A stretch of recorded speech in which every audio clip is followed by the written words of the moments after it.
said, I'm Erica Singleton. I am one of two assistant principals that work to be a liaison to 12th grade activities. Dr. Kim, if you know Dr. Kim, is the other administrator that works with 12th grade. And I'm here to welcome you this evening and introduce the people that are really going to be the supports to you throughout the year as you plan for the next steps of your seniors' academic, career, and professional endeavors. So again, I'm Erica Singleton. I'm one of many administrators that we have at Seneca. If you're not sure how to identify your student's administrator, up on the screen are all of us, including our principal, Mr. Hernandez, our business manager, Ms. Riddick, our athletic director, Mr. Irvin, and then the assistant principals that work with your students. So every year, we have a caseload of alphabetical students, and we partner with your students' counselors and their teams to help identify the supports, resources, and academic needs that we can support with throughout those years. So some of us have been with you for 4 years, some of us have been with you for fewer, but please make note of who your child's administrator is if you ever need any support. We are a liaison for you to be working with your counselors and your academic needs. So if you take a look at my name, I'm Ms. Singleton, I'm in the middle down there. I work with students' last names NGU to STEP as an example. But we work as a team, we work collaboratively, so if there's ever one person that you see and you have a question for, we'll make sure that we get the answers to you. And as I said again, I'm one of the two administrators that is a 12th grade liaison. We break down by alphabet, but we work with senior activities. The other of my partner is Dr. Kim. Okay? So that's a quick overview of what the administrative team can be to support you in this endeavor, but now I'm going to turn it over to the important people to talk about this evening and the information that you're going to be receiving throughout the night. But we hope that you reach out, let us know if you need anything, and I'm going to give it over to Mr. Yarmus. Thank you. Let's hear it from Ms. Singleton, everybody. First of all, welcome. We're so happy you're here. Thank you for coming out tonight. As a parent of two high schoolers and a college student, I know how busy we are, and we appreciate you taking the time for what we think is this really important and informative step in your students' post-secondary journey. I want to thank Ms. Singleton for her support of the 12th grade class. We're lucky to have her and her support of all of you and all of us, so thank you. I want to just introduce, although you'll be hearing from him soon, I want to introduce Mr. Nalda, our amazing college career navigator. Let's hear it from Mr. Nalda. You all know him and hear from him regularly. My name is Mr. Yarmus. I'm the resource counselor here, and so happy to be with you tonight. So we think we've got a good program in store for you. We put a lot of our heart and soul into this night, and we think it's got a lot of what you need to hear. So you can see our plan, our agenda for the night. I won't read that out loud. You'll hear about all this stuff. You all are seniors, so by now you hopefully are familiar with your counselor. We're lucky here at Seneca to have now a very stable and consistent counseling team. So the counselors from last year are the same as your counselors this year. They're all on the screen. If you haven't gotten to know your counselor, please stop by and come see us at lunch or before school, after school. We exist here to support you in any way that we can, and we do this work to help see you on your way to a successful and happy life. So please come see us. I do want to just kind of show you the faces in our department. We have lots of wonderful folks who assist in this journey. There's a few in particular who, in addition to Mr. Nalda, who you might encounter as we talk about the college application process. In particular, Ms. Wentz, she is our registrar. She's fantastic. She deals with all this sort of documents in the building, enrollments, and transcripts. So when your transcript gets sent to the university or college that you attend, in part you can thank Ms. Wentz for her part. Also want to show you Mr. Vukovic. He is our college career advisor. Students, if you haven't met Mr. Vukovic, his office is right at the corner of the 2200 hallway. Right before all those individuals and societies classes. He's a great guy to talk to as you think about career options after high school. So some highlights we'd like to share to kick us off tonight as you think about, as you are working on or about to work on your college applications. We have seen really a stratospheric kind of climb at Seneca Valley. I've been at Seneca 10 years, and every year the college acceptances and admissions that we get here continue to impress. So for example, last year we had students commit to schools like Columbia, Dartmouth, American, West Virginia, NC State, where my son is now, all sorts of wonderful schools, Hopkins, Montgomery College, University of Maryland. Pretty amazing statistic that Mr. Nalda and myself were looking at before tonight was that last year we had, I believe the number was 59 students get accepted to the University of Maryland. And that is no small feat. There's a lot of high schools in this county that are, well-regarded high schools where they are coveting that number that we have here. So we have a lot to be proud of here. Students are doing excellent work. Staff is amazing. And, if you're ambitious and working hard, the sky's the limit. So I'm going to hand the mic for a second over to Mr. Nalda. He's going to talk about some of the amazing scholarships. Good evening, everybody. How you doing? Appreciate everybody coming out tonight to be with us today. Take a look. Class of 2025. We had over $12 million earned in scholarships. Multiple full ride scholarships. For those of you that don't know, and Mr. Yarmus alluded to this before, University of Maryland is very competitive. We had a full ride scholarship to the University of Maryland last year, the CD Moat Incentive Awards Program, very distinguished program. Questbridge is a national, very competitive scholarship. So we had a full ride scholarship to Dartmouth College. We also had a nationally recognized Posse scholarship, Posse Foundation. Multiple rounds of interviews, very competitive process there, and we had a student chosen for the University of Rochester. We also have a very distinguished award within the county, the MCPS Educational Foundation's Rails Scholarship. We had multiple $10,000 winners. So I say this to encourage you all to apply to many scholarships, okay? There's lots of money out there, and we're going to get into a lot of that throughout this presentation. So thank you, and I'll turn it back over to Mr. Yarmus. All right, who's excited now? Yeah, this is awesome. This is exciting. So now we're going to bring it down for a second here to, I'm not going to spend much time. Our seniors, I think and hope by now are informed about the graduation requirements. But since I have a captive audience of seniors here, obviously for many of you, college is the next step. If you're here also exploring other options, we know that there's lots of pathways to success after high school, college being one of them.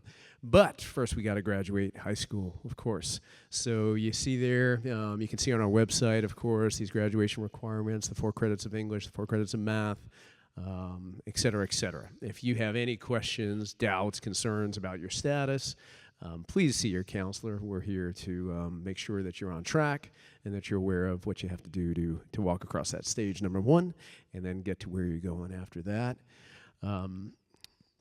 Before I forget to say, we are recording this, thanks to Mr. Johnson up in the booth. We are recording this presentation. We'll post it to our website usually 2 days after tonight.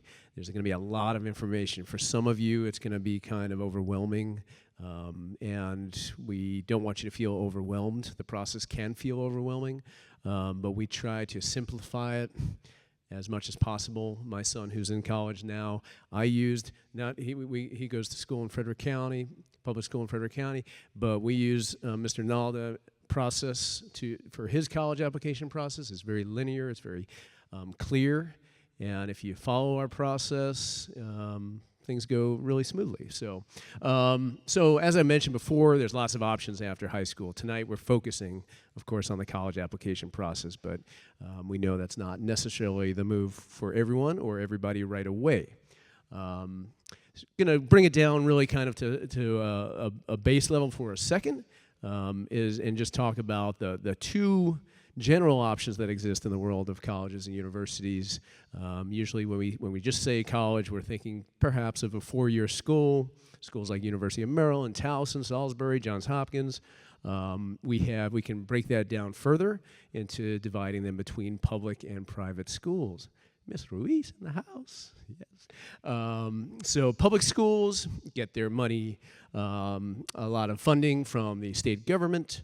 We all know the University of Maryland, Frostburg, Salisbury, for example. These are state schools, public schools, and then private universities like the Georgetowns, the Hopkins, get their money. These are nonprofit educational institutions, and the funding is not coming from the government.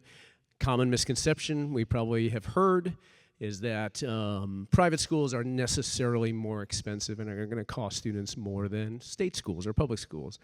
We know that that's not 100% true, right? Because there are lots of private institutions that have money to spare for students who achieve and do well. So we encourage our students to not close doors to any option just based on a sort of a blanket descriptor like that, a private versus a public school. And of course, we have two-year community colleges like Montgomery College, one of the great community colleges in the nation, and a wonderful place for many of our students. So tonight's presentation, though, is really geared towards the application process for four-year schools. Okay. Oops. Okay. I do want to mention, though, before we really veer into the world of four-year universities, I do want to mention a wonderful option for a lot of our students, and a lot of our students take advantage of, the University of Shady Grove pathway. So this is a pathway that exists. It's a collaboration with Montgomery College for students who choose to begin at Montgomery College and earn their associate's degree there. Some of you students might already be working on that or achieving that. We've got some faces I see in the early college program, so working on earning your associates now. You might be taking some dual enrollment classes now and earning some credits at Montgomery College. But the USG pathway, for those of you who don't know, well worth the time to research. It's a wonderful program where students complete their associates at MC, apply in their second year typically at MC as a transfer student to the Universities of Shady Grove, which collaborates with 9 state universities in Maryland, including the University of Maryland. It's usually it's a slightly more achievable pathway to get into, for example, a ultra-competitive school like University of Maryland. Through the USG pathway, you'll be taking your classes on USG's campus, but earning your degree from the cooperating university like University of Maryland. So when you graduate from the University of Shady Grove, through the University of Maryland, your diploma at the end of the day says University of Maryland on it. So something worth exploring. There's huge financial savings that come along with this pathway. So it's an opportunity that we just want our community to be aware of. Oops. All right, I'm going to hand it over to Mr. Nalda. Thank you. All right, let's get right into the process. So Mr. Yarmus alluded to before that we created this guide together along with the counseling department to make this as simple as possible. There is this SVHS college application guide that's basically your A to Z step-by-step guide. Just to let you know, this slideshow will also be shared. I'll make sure this gets out along with the video so you don't have to take too many rigorous notes. You can go back and use this as a reference. But this lives on our website. If you go to the main College and Career Center website, you can access this SVHS college application guide, and I strongly encourage all students to bookmark this. Parents, you can do this as well, guardians, but bookmark this site so you can go back to this and see all the steps in order and see everything that we talk about tonight. So getting started, hopefully by now you've at least identified a rough draft list of schools you plan on applying to, okay? And the biggest thing is getting that list of schools, right? And then we're going to start organizing them by application deadline, and we're going to work chronologically or in time order, right? So getting that list of schools is kind of that first step so you can see how to progress from there. Mr. Yarmus created a staff alma mater list. So if students and families are interested in seeing which schools that SVHS staff has gone to, you can take a look there, and students can actually go to those teachers. They're willing to talk to you about their experience at those schools. So if you want to learn more about a college or university, click on that list. If you have an interest, Go speak to that teacher. They're more than willing to talk to you about their experience, how they got in, how they experienced that school, their majors, and so forth. So this is a really cool thing that Mr. Yarmus came up with, and we do this every year and try to update it with new staff. Consider using a spreadsheet. Within that college application guide, make a list of those schools. Again, for me, it makes things a lot easier for me to list everything, put it in deadline order, put in notes. For example, when is it due? Which application do I have to use to apply? This is all going to make sense as we go through the process more in depth as we go through. For example, is it common application? Is it a website application? Is it the common black application? This will all make sense as we go through it in more depth, but just making a list, whether it's on paper, whether you use my spreadsheet, I believe is very helpful to kind of do your checklist and get things done. So if you need to, you're going to create a Common App account to apply to schools. You're matching your Common App to your Naviance, progressing from there, looking at deadlines, and making sure they correspond with the actual deadline that you plan on applying to. This will make more sense as we go through again. Letters of recommendation. Identify, if you haven't done so already, 1 or 2 teachers that you're going to ask to create letters of recommendation for you, and having those notes as well. If you haven't done your brag sheet, you need to create that brag sheet. Okay, that brag sheet gives your teachers more information about what you do not only in school but outside of school, so they can make that more quality letter of recommendation for you. For example, those SSL hours, how did you get those? Are you in a sport? Are you in an activity outside of school? So that really helps. And then after you identify those teachers, the process of formally requesting. Okay? If you haven't done your post-secondary interest form, this notifies your counselor what your ultimate plans are. If you're planning on going to college, it kind of keys your counselor, okay, I'm looking for this brag sheet because they may need a letter of recommendation. Because not only do your teachers have to write a letter of recommendation, in many cases your counselor may have to. So this kind of keys them to look out for that and make sure they get that task done on your behalf. Essays are a big one, right? If you're doing the common application, you may need to write an essay or a supplemental essay, so you should be working on that or at least starting that now. You're requesting your transcripts. Depending on which schools you're applying to, it could be test optional, meaning you may or may not have to submit an SAT or ACT score as part of your application. So if that's the case, that is the student's responsibility. And we'll talk a little bit more about that. Financial aid. You're preparing yourself to get that stuff done. Starting October 1st, the window for the FAFSA will open. And as we go throughout the year, continue your grades. Continue to work hard, get good grades, because colleges will eventually see your grades, right? They're looking at your grades when you apply from grades 9 to 11, but eventually they're going to see your mid-year transcript and then your final transcript to confirm when you go to those colleges.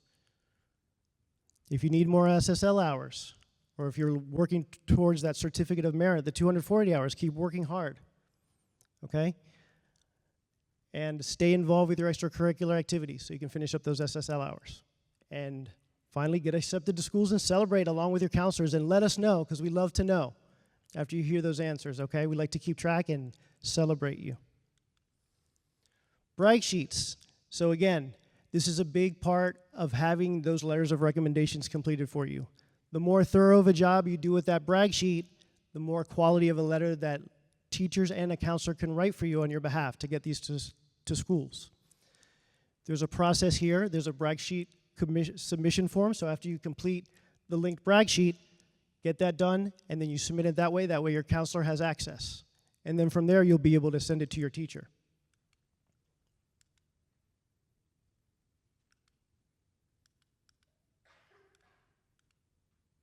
There we go, sorry.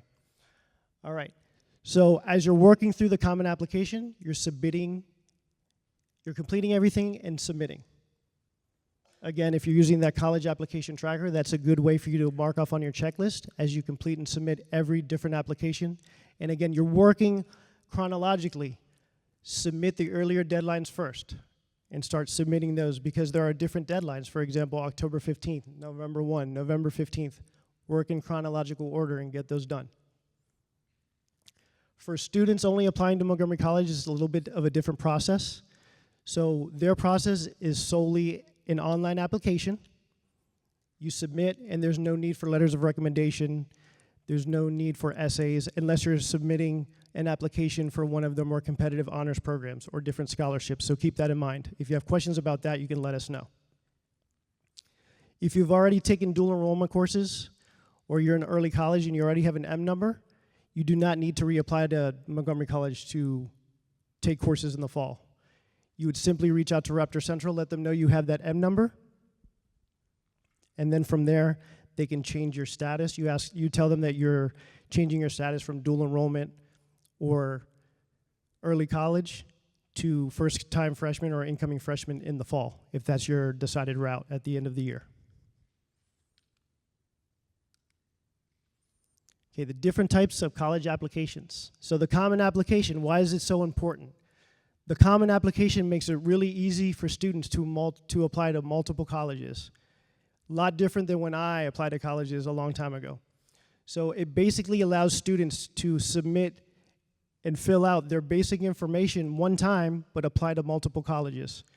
For example, there's over 1,000 different colleges, so you don't have to fill out your address, your main information, your name, all that 5 or 10 different times for the multiple different colleges. So it makes it really easy for students to apply. So go ahead and create that common application.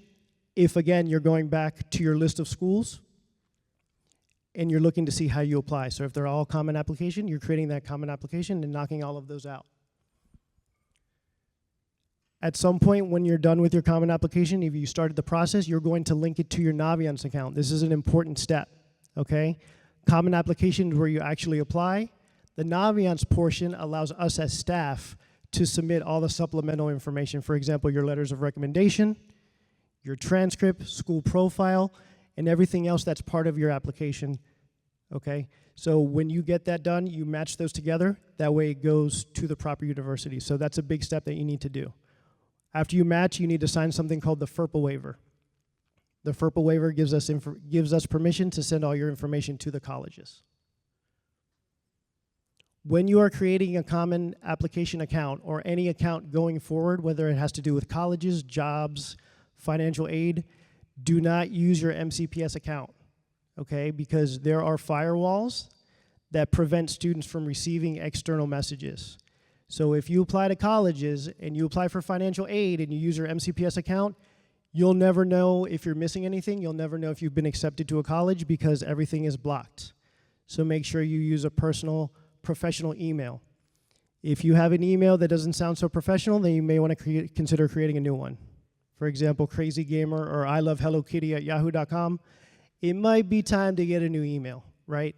Because you're becoming an adult and you're doing these different functions and using that email for more important things, right? You can keep the other one for shopping and Amazon, all those other fun things, right? We have an application guide right here also for the Common App that's linked here, so if you need to get some tips and resources for each of the different sections, feel free to use that. Other types of applications. For students who are interested in applying to historically black colleges and universities, there's something called the Common Black Application. For one fee, $20, it allows you to apply to over 50 different HBCUs. It's important to check the list every year because not all HBCUs are part of that application. So if there's a particular HBCU that you're interested in and they're not on the list, then you have to find a different way, whether it's on their website or they could be part of the common application, so keep that in mind. Another benefit of the Common Black Application is there is also access to HBCU scholarships. But HBCUs accept students from all races and ethnicities, so everyone is welcome to apply and everyone is welcome to be accepted at HBCUs. Some schools have an entirely different process as far as how they accept the application, but in many cases, the processes are similar. Except for MC, like what we talked about before, they have their own application. You fill out an application and you're typically accepted, and as long as you graduate, you're accepted to MC. Now you may need to take a placement test as far as math and English to see what level you go into, but they look at your GPA, they review your transcript, and then you see which courses you take to start your career at MC. Other schools, for example, Georgetown University, very similar process to everything we talked about before, the brag sheet, the letters of recommendation. They just do things on their own website. So you go into the website, you apply, and you go in through their website. What are the differences between the application deadlines? So you may see multiple deadlines for the same schools. You'll see early action, early decision, regular decision, priority enrolling. So we'll go over what the differences are. So all of these on this page you see here are non-binding, meaning there's no contract or no expectation after this. You apply, you wait for an answer, and then you wait, or you have until May 1st to make that decision. So early action or priority, in my opinion, or my suggestion, if all students can meet deadlines, I want all of the students to apply early action or priority. There's a couple of different reasons why we encourage that.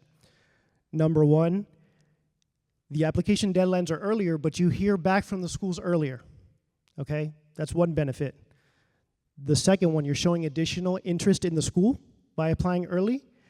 And number three, just because a school has two different deadlines doesn't mean that the second deadline is after being considered for honors programs, other special consideration, including scholarships. So that's why applying early guarantees that you will be considered for, again, special programs, honors programs, financial aid, and other benefits, as opposed to waiting till after for the regular decision deadline. Does that make sense?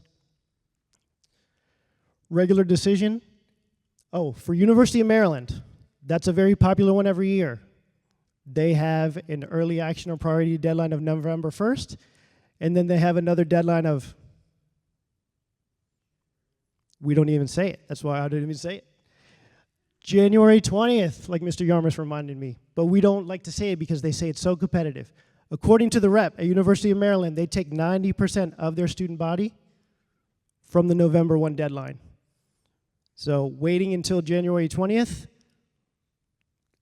decreases your chances significantly based on those percentages, right? So we encourage anyone who's interested in applying to the University of Maryland to apply by November 1.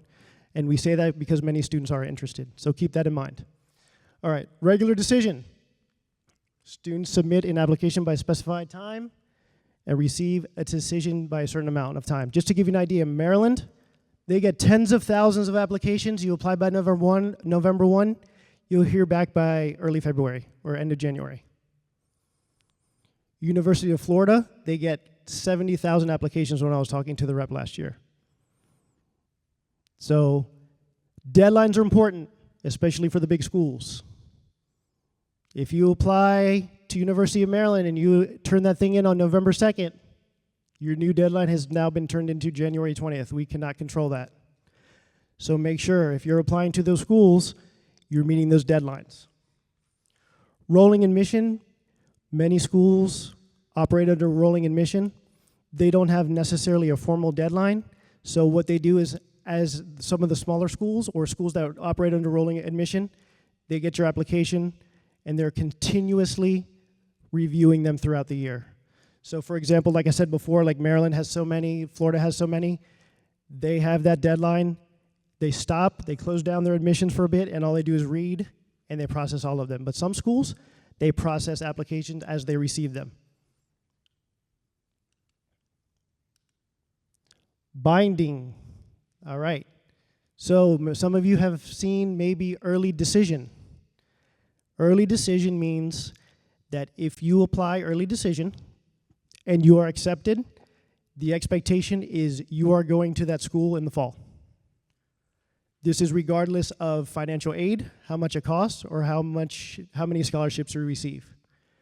So we really ask students and families to think about it if they're really considering applying to a school early decision, to make sure it's their top school and they really understand what's going on as far as what is expected of this particular application as far as early decision. If you are applying early decision, your counselor and a parent or guardian typically has to be part of the conversation so everybody understands what students are signing up for when they sign up for early decision. So again, early decision is binding. So the difference is early action and priority. You're applying early. You have the flexibility to compare all your offers, make a decision until May 1, along with your regular decision, along with your rolling admission. Early decision, if you apply and you're accepted, The expectation is you're going in the fall. All right, quick quiz. I asked the students this. Can you apply to 2 schools, early decision? Who says yes? Who says no? All right. Why no?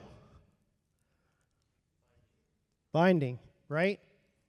What if you get into 2? Doesn't work that way, right? You can only get into 1 because you have to go to the 1. All right, everybody was paying attention. Love it. All right, Mr. Yarmus.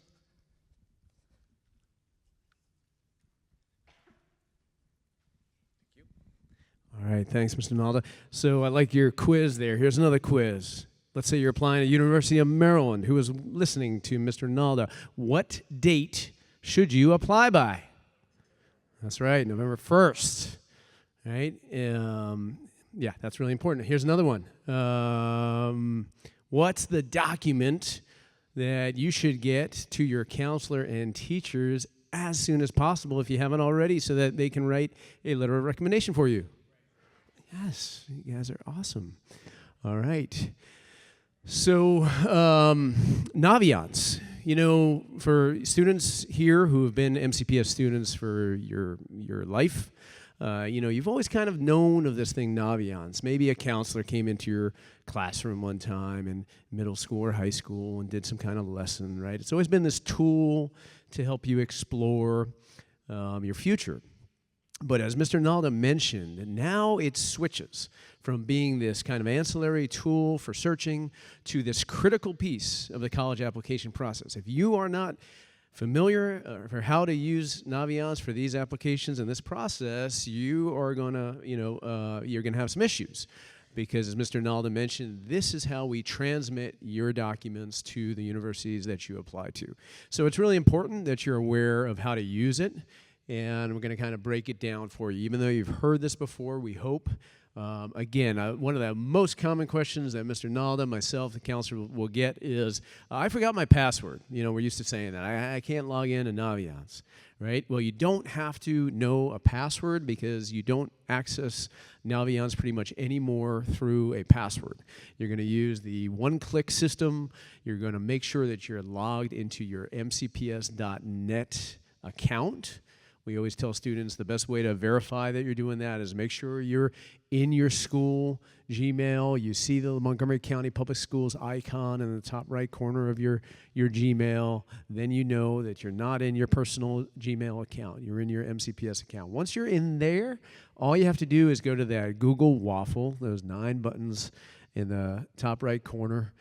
Scroll down, and you'll see the Naviance icon. And all you do is click on that, and boom, you're in. So you never have to deal with passwords. Okay? There are lots of videos and how-tos and tools like that in Naviance. You're also welcome to always come to your counselor, Mr. Nalda, but there's lots of resources, information about how to do all the things that I'm about to speak about. But we're going to break down for you tonight the most critical functions that you need to do to use the features of Naviance as it pertains to the application process. So number one, and the steps I'm going through now, just to reiterate, are the steps Mr. Nalda kind of went through a whole overview in the very beginning of all the steps in the process kind of quickly. Now we're going to dive deep into each of those steps a little bit more. So in the beginning, Mr. Nalda talked about kind of figuring out what schools you're applying to. For many students, that's the tricky part, right? And sort of organizing your thoughts, using our college tracker spreadsheet, if you like, to organize the schools.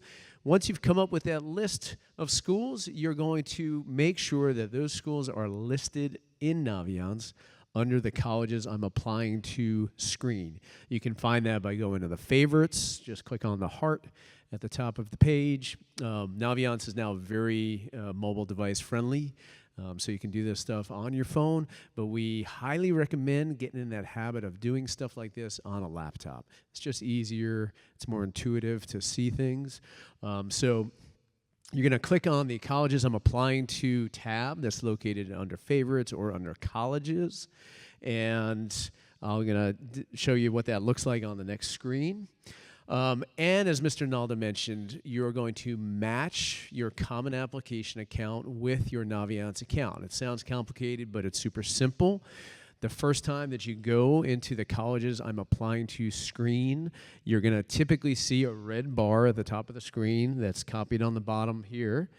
And it's going to say, it looks like you're not currently able to apply to Common App schools. You haven't matched your Naviance account with your Common App account. All you do is click the button, Match Accounts.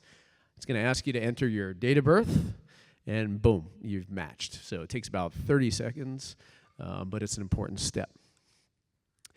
Okay, once you figured out schools that you are applying to, you are going to add them. You're going to search. There's an easy search function to look up the names of the schools.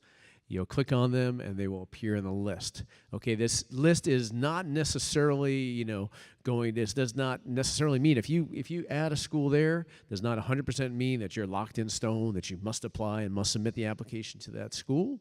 But you want to keep this list updated in real time. So if you decide you're not actually applying to Hood College, you go in and remove Hood College from the colleges I'm applying to list. If you decide you do want to apply to Indiana University, then go ahead and add it. You'll see there's lots of great information once you add a school to colleges I'm applying to. You'll see what type of, Mr. Nalda talked about early decision, early action, priority, rolling. So you'll get to decide how you are submitting your application. It will then show you what the deadline is for that application, how you're submitting it, whether it's the Common App or the school's own portal, etc. We always encourage all of you to not necessarily 100% trust the dates that exist in Naviance. This is sort of an unspoken truth sometimes, that it's always good to just verify and double check. Naviance is a system that is importing sort of factual data from thousands of universities. So we always recommend visiting the university's website and just confirming that if you see a regular decision deadline for the University of Chicago is January 5th in Naviance, always good to just go to the University of Chicago's admissions website, takes a couple minutes, and just verify that date is what it says in Naviance as well. And related to unspoken sort of facts, here's another good one. Mr. Nalda mentioned about having a good professional email address. Well, I can tell you from my own son's experience, who's in college now, and my other son, who's your age, applying to schools now, having a clean email inbox is priceless. And you all are probably used to hardly, even being able to process what exists in your inbox, right? You seniors know what I'm talking about. You probably have 8 million messages in your inbox.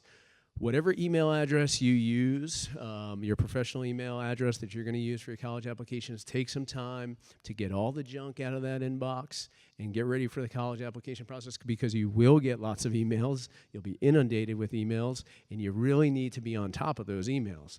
So take some time and kind of clear out your inbox. Once you have matched your accounts, you've listed the colleges you're applying to in Naviance, you're going to have to do something critical in the common application that Mr. Nalda talked about, and that's called waiving the FERPA.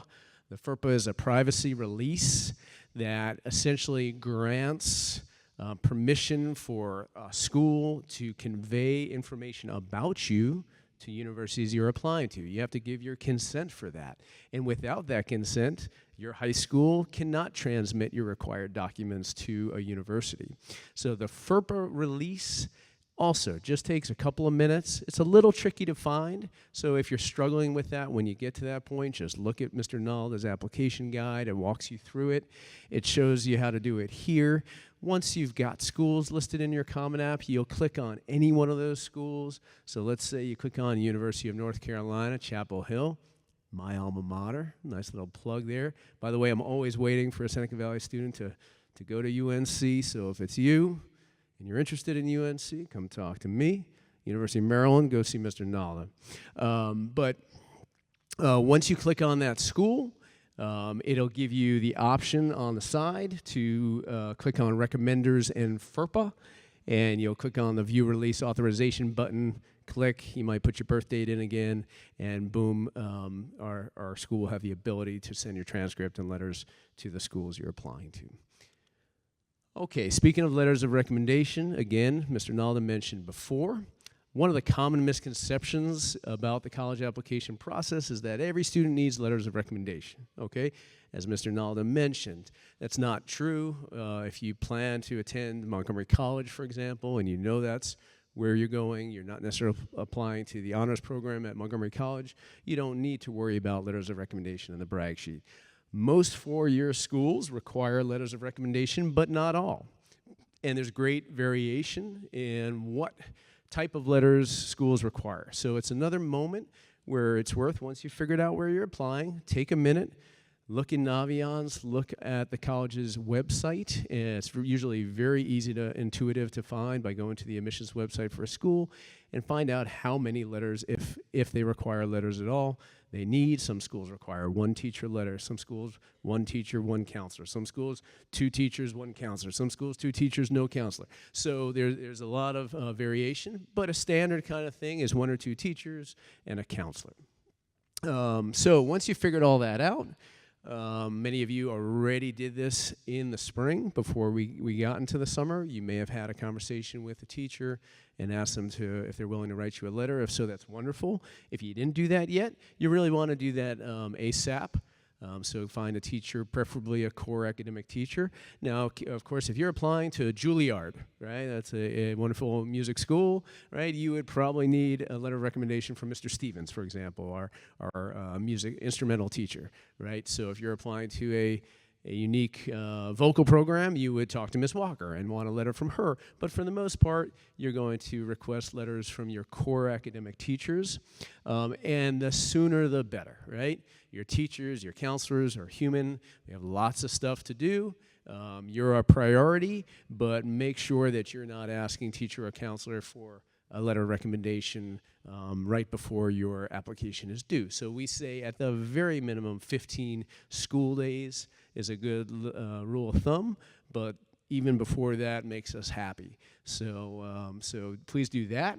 Once you've had a verbal conversation with the teacher or an email conversation where they've confirmed they're willing to write you a letter, you're going to follow up with the official Naviance letter of recommendation request.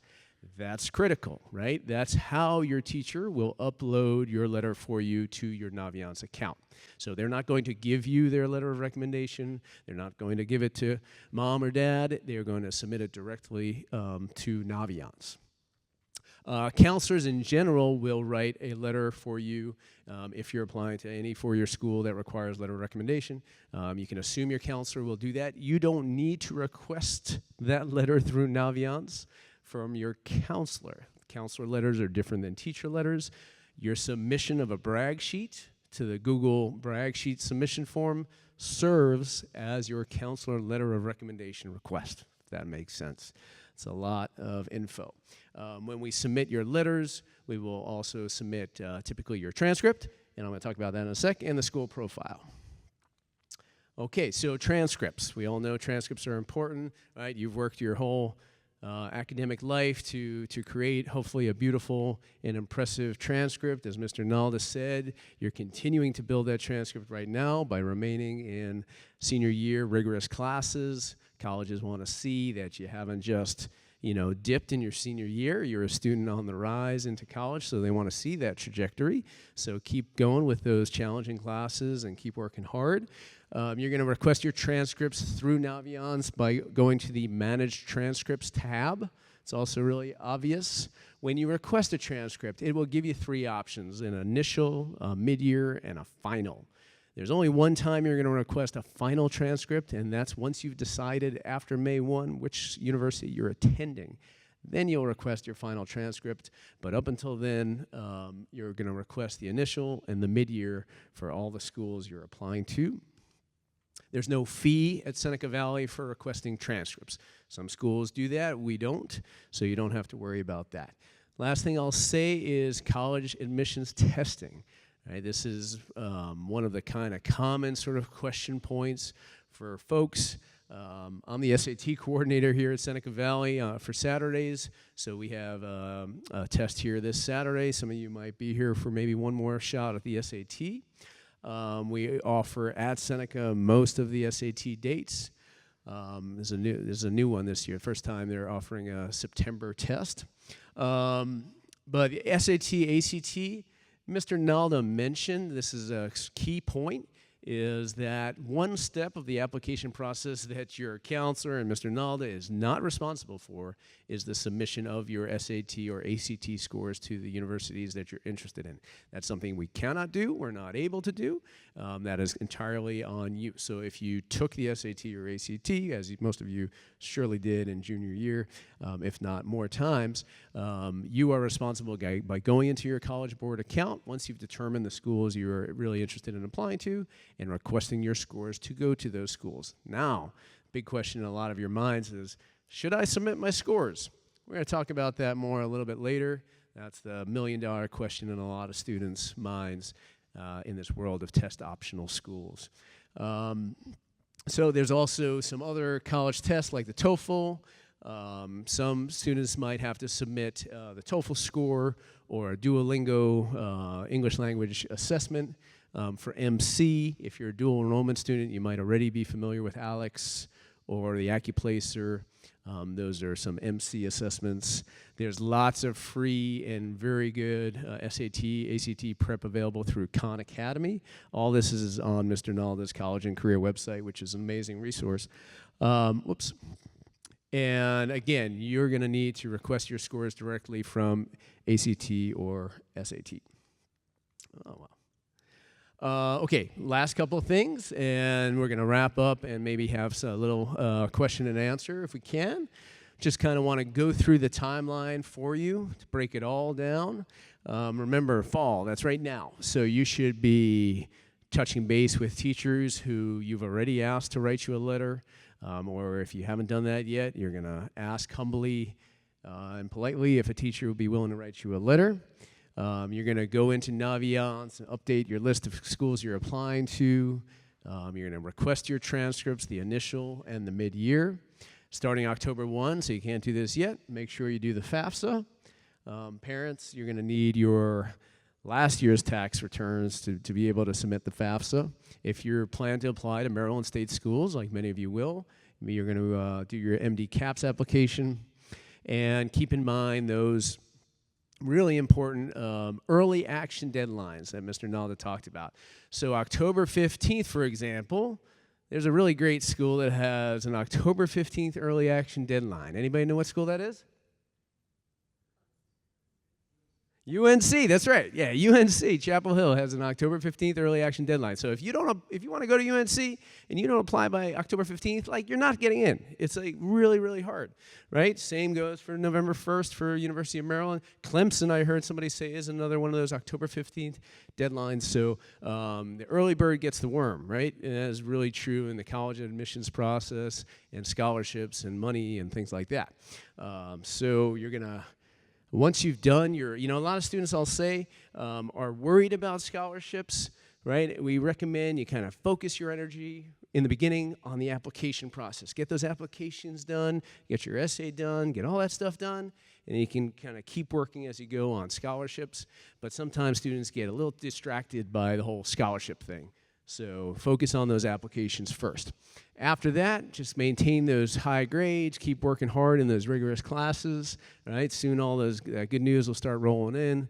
You get to start partying, you'll come hug your counselor and Mr. Naldo, high fives, and May 1st, you'll make your deadline, although if you're like me with my son a couple years ago, and you may have heard about how that commitment day kept getting extended because of the snafus with FAFSA, so I don't think we were official till like June 1st, but anyway, you're going to just start thinking about money and how you're going to pay for all this. That's the fun part, and keep applying for those scholarships then, and then it's college time. I'm going to hand it back to Mr. Nalda.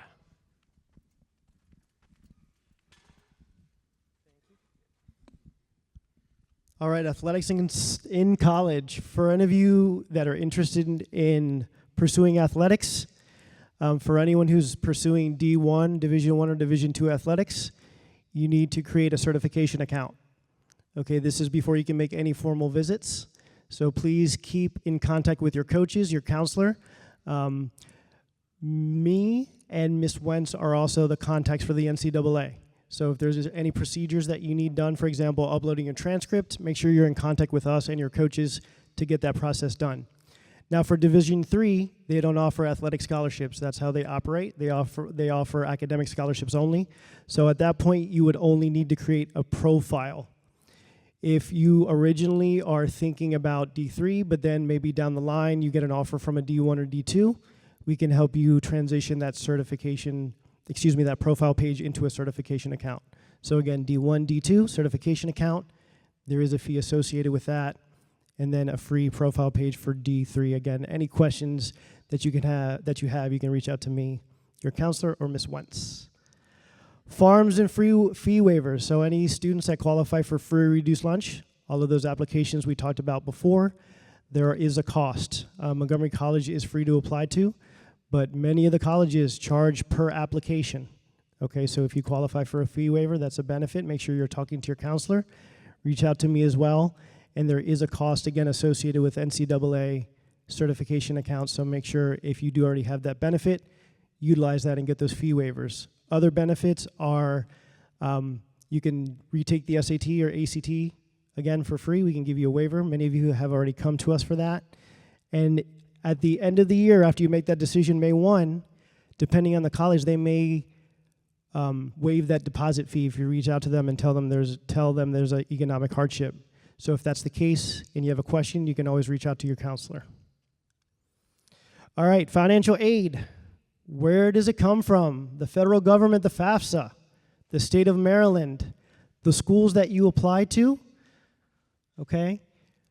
Scholarships and employers in the form of scholarships as well. So financial aid can be broken up into two broad categories: need-based, which is financial support based on financial need. So I said need-based first, even though merit-based first is listed first, but I can pivot here. So need-based, and how do they figure that out? By you filling out the FAFSA. That's based on your family's income. Okay, so you go and you fill out the FAFSA. The federal government has a formula, and they figure out whether you qualify for financial aid in the form of a Pell Grant or loans. Whether your family makes $1 a year or $1 million a year, all students are pre-qualified for a $5,500 loan if they choose to accept it or if they need it, because we know college is expensive. If you have more financial need, then you may qualify for something called the Pell Grant, and I'll show you those amounts in a minute. Now, merit-based aid, that's based on your accomplishments in high school, your grades, your GPA, maybe it's athletics, maybe it's your SAT score. So not only are you applying to schools to be considered for admission, you are also, if you're admitted, being considered for merit-based scholarships. For example, when you receive an acceptance letter, you may also receive a scholarship. For example, congratulations, Mr. Yarmus. You are accepted to Seneca Valley University. You have been given the prestigious President's Scholarship Award for $10,000 per year, renewable, contingent on your GPA. So if those types of scholarships, you may have to maintain a certain GPA throughout the years if they offer you multiple years of scholarships or grants. So if you need help reading those financial aid award letters, your counselor's here. I'm here to help you through that process. Again, the biggest thing we want you to take out of this presentation is if you're applying to different schools, we want you to make the best decision that makes sense for you financially and the place that you'll be happy with in the next 2 or 4 years as you go throughout this process. So our goal is to support you the entire way, and once you make that decision, May 1st, we're going to help you along the way and figure out what those next steps are. Other types of, we broke those up into need-based and merit-based, and here's a couple more examples of financial aid, grants, or scholarships. These are great. They don't have to be repaid. As long as you put a good faith effort, you finish your school year, finish your school efforts, these scholarships or grants do not need to be repaid. This helps you pay for school. Student work study. That is simply, there's an option on the FAFSA that students are asked a question. Are you interested in federal or student work study? There's 3 options that you can select: yes, no, or maybe. I strongly suggest to students to say yes or maybe, because if you say no, the option's off the table. What this simply means is you're getting a job on campus. Maybe you get a job at the library, the admissions office, the gym, and instead of getting paid per se, the money that you earn goes towards your tuition and fees. So if you need that extra financial aid, Many adults that you talk to in the building have had those experiences before, so ask them. Maybe you're a resident assistant at a dorm, okay? You're simply getting a job on campus to help you pay for school. Loans, that's the worst of the three options, right? But that's a reality because we know college is expensive. But we want everyone to apply to these financial aid programs, apply to scholarships to try to minimize the need for that. But loans are a form of financial aid because they help you pay for college. FAFSA, this is the big one. This is the starting point. Everyone who is eligible for the FAFSA, regardless of how much money your family makes, we want you to fill out the FAFSA to see what you qualify for, okay? The Pell Grant max for the federal government last year's award was $7,395. Again, you can take this federal award to any college or university that accepts the FAFSA throughout the country, in state or out of state, okay?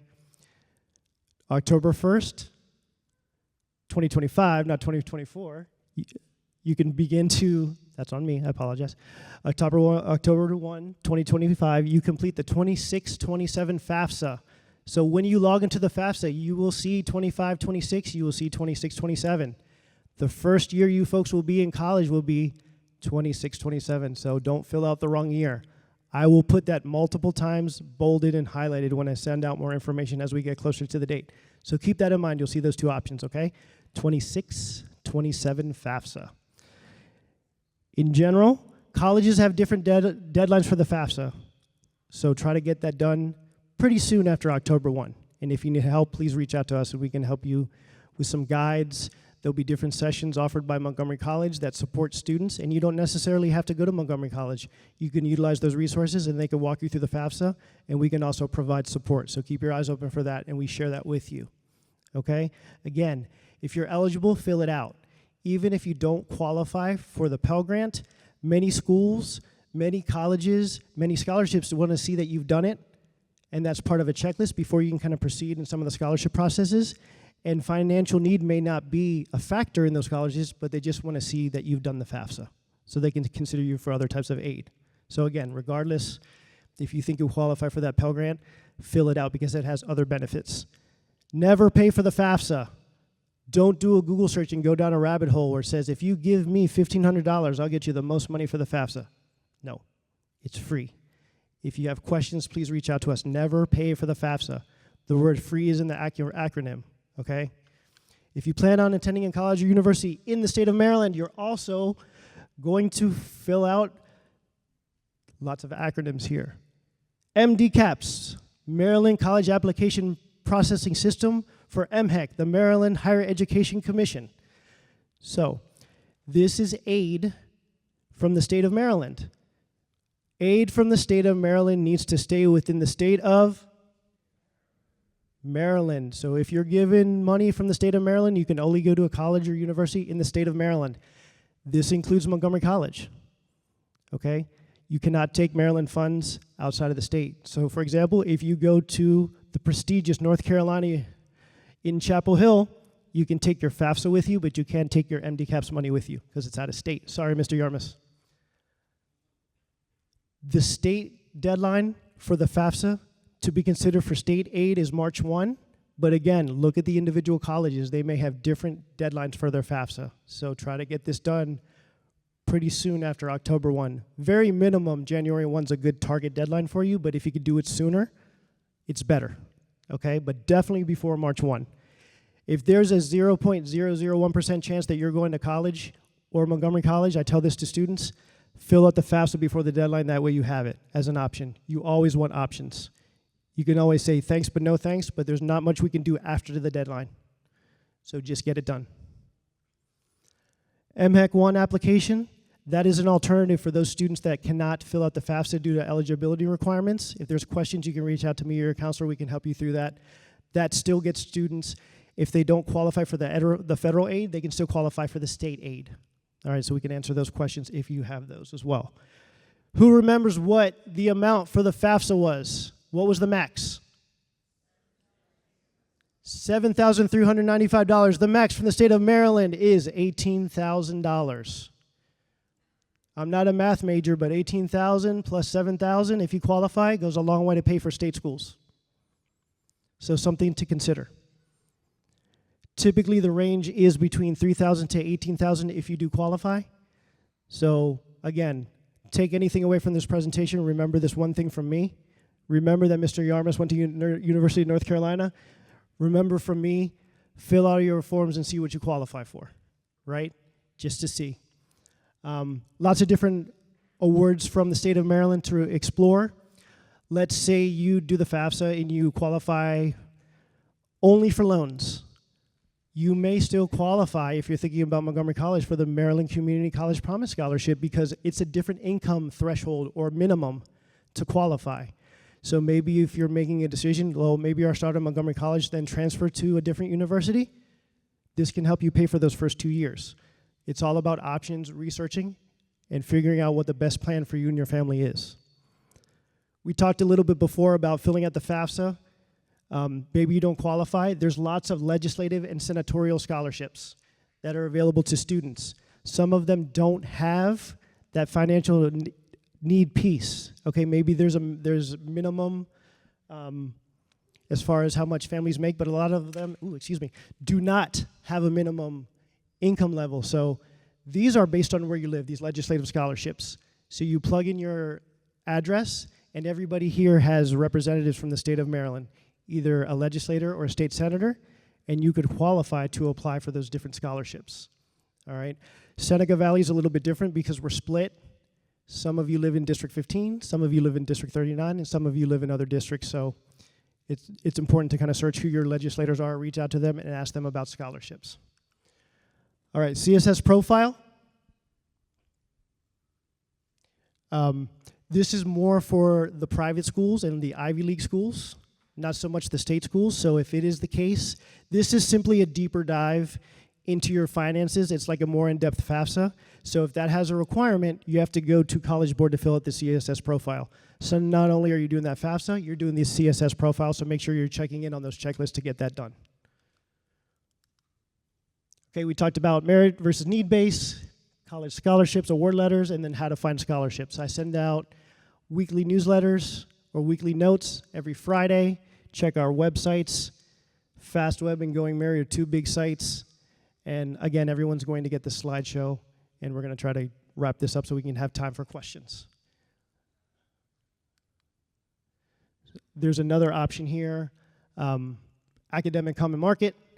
What this simply means is that we are partnered with other southern schools or neighboring states, where if a student finds a unique program that the state of Maryland does not offer, you can go to out-of-state schools for in-state tuition. So if that's something you're thinking about, maybe traveling out of state and saving some money, you can explore those special programs online, and I can help you with that to see if there's anything that you might be interested in. College visits, a lot of you students know about those. They come to Seneca Valley. Please check the latest list. And then if there's a school of interest, please sign up and I can help you with that. List is there. And a couple of big events coming up. We have the College Fairs USA College Fair, which will be on October 10th. It'll be a field trip for juniors and seniors. If you're interested in coming with me for that, I'll have permission slip information available probably next week. And it is in Boer Park in Gaithersburg. So if you want to explore some more schools, some more colleges, ask questions, you can go to that college fair experience with me in October. There are a couple of financial aid nights for parents. One of them will be at MC Germantown on October 9th. So if you want to learn more, do a deeper dive into the FAFSA, you can attend one of those nights. One's in Tacoma Park, one's in Germantown, very close right here on October 9th, so you can take advantage of those. All right, thanks, Mr. Nalda. We know we're at basically over time now, so we're gonna just wrap this up really quick with actually. We know some of you might have questions in mind. Mr. Nalda and I, in advance of that, went through some years past and tried to compile what we found to be some of the most repeated FAQs. So we're going to go over those quickly here. Number one, as referenced before, should I submit my test scores? That's a really hard question. The parading kind of wisdom out there if you're debating about your SAT or ACT score There's no black or white answer, but in general, schools recommend, and we've heard this from admissions officers, if your SAT or ACT score falls within the 50% average median range of the university's accepted students, then it's fairly safe to submit your score there. Now, there's no guiding rule for that. You might hear something different every place you look on the internet and from admissions officers we've talked to, but in general, that's kind of a safe rule. So if your score is well below that 50%, that average score for the accepted students at a school, might not be best to submit that score if it's a test optional school. If it's well above the average score, well, go ahead and submit. Number 2 is, do I have to get all my rec letters sent before I submit my application? That's a very common mistake. Back in the old days, we used to send everything through the mail. It was like we would submit, send this whole package. Now you can think of your application as a digital package. Schools are building an electronic file about you. They can receive and will receive different elements of your application in different parts. So you never want to wait for anything else when it comes to your college application. So when you are ready to submit your application, you go ahead and submit. You're not going to wait for Mr. Nalda's letter of recommendation. You're not going to wait for your transcript. Right? You go ahead and do your part, submit your application. You don't wait for anybody else, okay? Number 3, common thing, folks move around in the field and in the profession, right? You might have had a teacher in your junior year that you loved. They said they were going to write a letter of recommendation for you. They no longer work at Seneca Valley. Well, that's tricky. If you have their contact information, we don't provide, current contact information, but sometimes Mr. Nalda can get in touch with that teacher. You might be able to still be in communication with them. They might have given you an email address. So go ahead and work with Mr. Nalda. He'll be able to sort of help you out, you MC students who have a professor. Mr. Nalda works really closely with the MC professors and using Naviance and getting them in the loop there. So don't feel like you cannot ask an MC professor to write you a letter. Number 4 says, should I apply early decision to my top school? I think Mr. Nalda did a great job talking about early decision. Obviously, if you have a dream school, that's your school. You want to go there. It doesn't matter what the financial aid package ends up being. Certainly, applying early decision shows that you're 100% committed and increases your odds of getting into that school. But that's a decision you need to make really carefully with your family. Number 5, should I apply for FAFSA even if I don't think I'll qualify for a grant? Scholarship money, of course. We encourage everybody to always apply for the FAFSA. And can I apply to more than one scholarship? The answer there is a yes. Okay, you can apply to lots of scholarships. Again, we want you to focus your energy for now on the application process, get that done, and then go hunting for that money. Okay, so it's been a long day for all of you and for us. We're going to wrap up here and say thanks so much for coming out tonight. Really appreciate you. Ms. Singleton's going to say one parting message. And that is just a thank you to Mr. Nalda and Mr. Yarmus, because we are very blessed at Seneca to have an outstanding staff that put together all this information to make this as easy, this complicated process as easy for you as possible. So we could kindly give them a round of applause. And I'll also wrap by saying, I hope you didn't take all the notes, even though you could have. But it is posted to our website. The video of this presentation will be up on the website. If you have not yet bookmarked the College and Career page, please do that. Also, as senior parents, there is a senior website as well. Please make sure you get involved with all of those activities, all the things for the rest of your senior year as well. So thank you again to Mr. Yarmus and Mr. Nalda. Please reach out via email, give us a call, let us know what questions you have, and access that information on the website as well. And have a great evening.